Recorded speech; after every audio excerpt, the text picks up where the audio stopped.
병원 블로그를 운영해야 한다는 건 이제 많은 병원에서 알고 있습니다.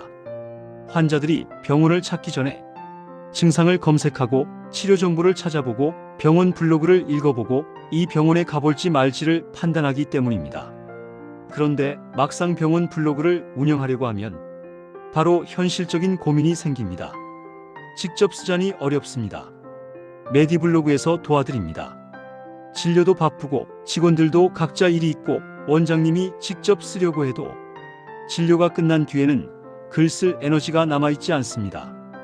그렇다고 매번 블로그 대행을 맡기자니 비용이 부담됩니다. 그리고 비용만 문제가 아닙니다. 대행사에서 써준 글이 우리 병원의 진료 방향과 맞는지, 원장님이 평소 설명하는 방식과 맞는지, 너무 광고처럼 보이지는 않는지, 수정은 얼마나 해야 하는지 이런 고민도 생깁니다. 그래서 병원 블로그는 해야 한다는 건 알지만 계속 뒤로 밀리게 됩니다. 오늘은 병원 블로그를 직접 쓰기 어렵고 대행은 부담스러울 때 어떻게 시작하면 좋은지 현실적인 방법을 말씀드리겠습니다. 핵심은 이것입니다. 메디블로그에서 도와드립니다. 처음부터 완성글을 쓰려고 하지 말고 초안부터 만들어야 합니다. 병원 블로그가 어려운 이유는 글을 못 써서만은 아닙니다. 매번 빈 화면에서 시작하기 때문입니다. 무슨 주제로 써야 할지 정해야 하고 제목을 잡아야 하고 첫 문장을 써야 하고 본문 흐름을 만들어야 하고 마지막에는 자연스럽게 진료 안내까지 연결해야 합니다.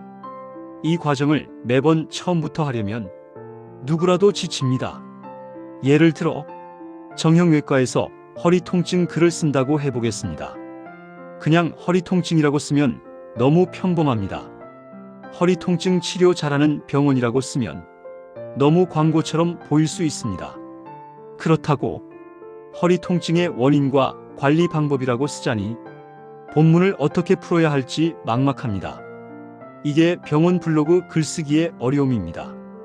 병원 블로그는 일반 홍보글과 다릅니다. 환자가 궁금해하는 정보를 먼저 설명해야 합니다. 환자는 처음부터 병원 자랑을 보려고 들어오는 것이 아닙니다. 내 증상이 왜 생겼는지, 어느 정도면 병원에 가야 하는지, 검사는 언제 필요한지, 생활 속에서는 무엇을 조심해야 하는지 이런 내용을 알고 싶어 합니다. 그래서 병원 블로그는 홍보보다 설명이 먼저 나와야 합니다. 예를 들어 허리 통증 글이라면 이렇게 시작할 수 있습니다. 아침에 일어날 때 허리가 뻐근하거나 오래 앉아 있다가 일어날 때 통증이 반복된다면 단순 근육통으로만 넘기기 어려울 수 있습니다. 이렇게 환자가 느끼는 상황을 먼저 짚어주면 읽는 사람은 자신의 증상과 연결해서 글을 읽게 됩니다. 그 다음에는 허리 통증이 생기는 원인, 주의해야 할 증상, 생활 속에서 악화되는 습관, 병원 상담이 필요한 경우를 차례대로 설명하면 됩니다. 마지막에는 정확한 상태 확인을 위해 진료 상담이 도움이 될 수 있다고 자연스럽게 연결하면 됩니다. 이런 흐름이 광고처럼 보이지 않는 병원 블로그 글의 기본 구조입니다. 문제는 이 구조를 매번 직접 만들기가 어렵다는 겁니다. 그래서 필요한 것이 초안입니다. 초안이 있으면 글쓰기가 훨씬 쉬워집니다.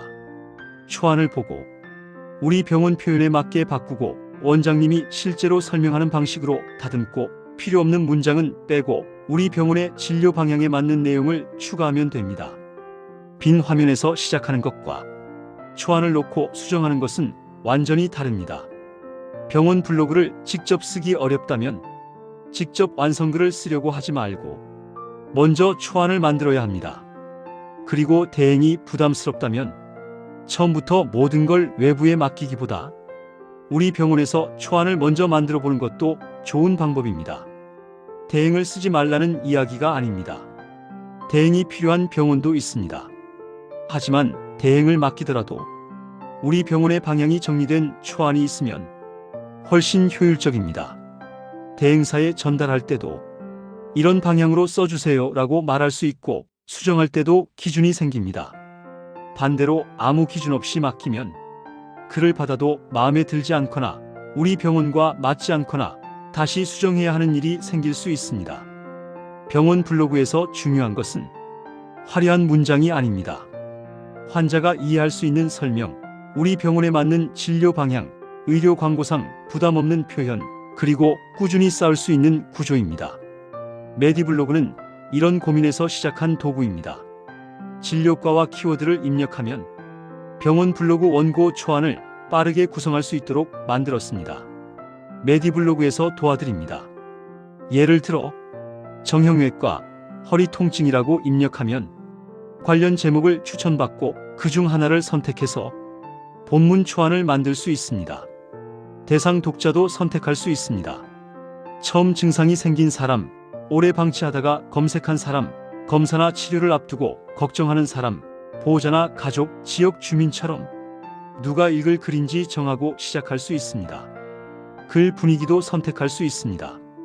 친절하고 전문적인 설명형, 쉽고 부드러운 정보형, 걱정을 덜어주는 공감형, 체크리스트 중심, 자주 묻는 질문형처럼 병원 상황에 맞게 방향을 잡을 수 있습니다. 그러면 글의 구조가 훨씬 명확해집니다.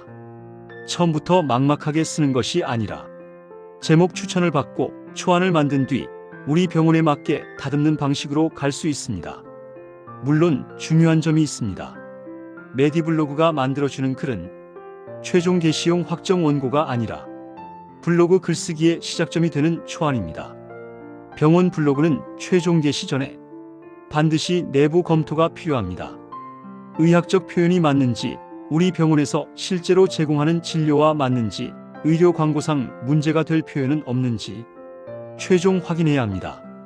하지만 초안이 있다는 것만으로도 블로그 운영 부담은 크게 줄어듭니다. 직접 쓰기 어렵고 대행은 부담될 때 가장 현실적인 방법은 초안부터 만드는 것입니다.